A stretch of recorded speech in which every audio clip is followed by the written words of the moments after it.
πιο μπροστά το άσπρο είναι το Μουσείο του Λούβρου. Θα πάμε από κοντά να τα δείτε, να τα φωτογραφίσετε. Ο Φρανκ Γκέρι είναι αυτός που έχει φτιάξει τα δύο κτίρια που χορεύουν.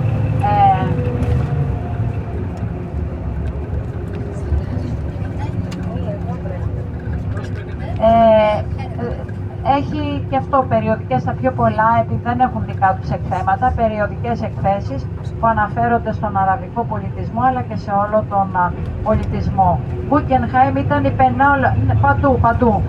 Είναι η Πενέλοπη Guggenheim που είχε φροντίσει και άφησε το όνομά της, που έκανε τις πρώτες συλλογές, η οικογένειά της. Μάλιστα ο αδερφός της είχε χαθεί στο Τιτανικό. Παντού έχει και στην Αμερική, έχει στο Άμστερνταμ, έχει σε πολλά μέρη. Επίσης φτιάχνουν το εθνογραφικό από τους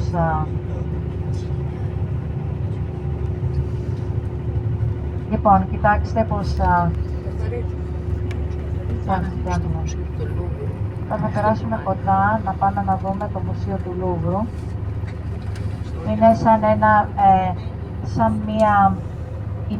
σαν ένα ημισφαίριο που επιπλέει πάνω στη θάλασσα. Επάνω να φανταστείτε ότι έχει 1750 μικρές σοπές σαν αστέρια, όπου παίρνει φυσικό φως τη νύχτα. Τώρα θα μου πείτε ποιος θα πάει τη νύχτα. Κάποιες φορές γίνονται εκδηλώσεις που παίζει το φως, ειδικά στο ηλιοβασίλεμα, όταν πάει να δύσει ο ήλιος ή όταν ανατέλει επίσης, παίρνει το φως και σχηματίζει σχεδιάκια σαν να παίζει, σαν να είναι τεχνητό φως.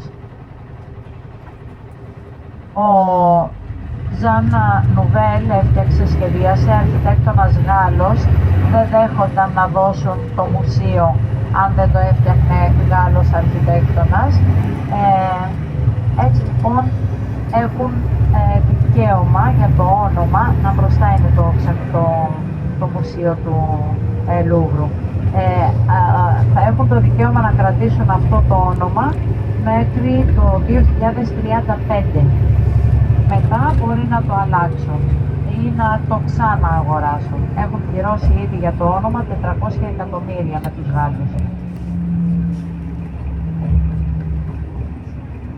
Είναι σαν μία ημισέλινος που επιπλέει και κοιτάξτε πάνω τα αστέρια που σας λέω.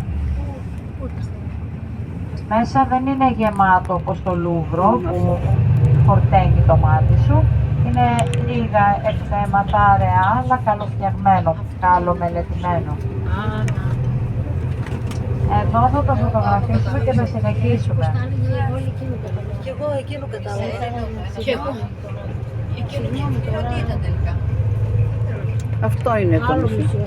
Η χρήμα έχει πέσει εδώ στο Σάντι Γιαντάιλαντ, να δείτε εκτός από τα 4 μουσεία και το Ναυτικό Μουσείο που το φιλοτέχνησε ένας Ιάπωνας, ο Ταντάο Άντο, που θα δείχνει την ναυτική παράδοση που είχαν οι Άραβες από τότε που ξεκίνησαν μέχρι σήμερα. Πάρα πολύ ωραία θέματα, όλα τα μουσεία που φτιάχνουν.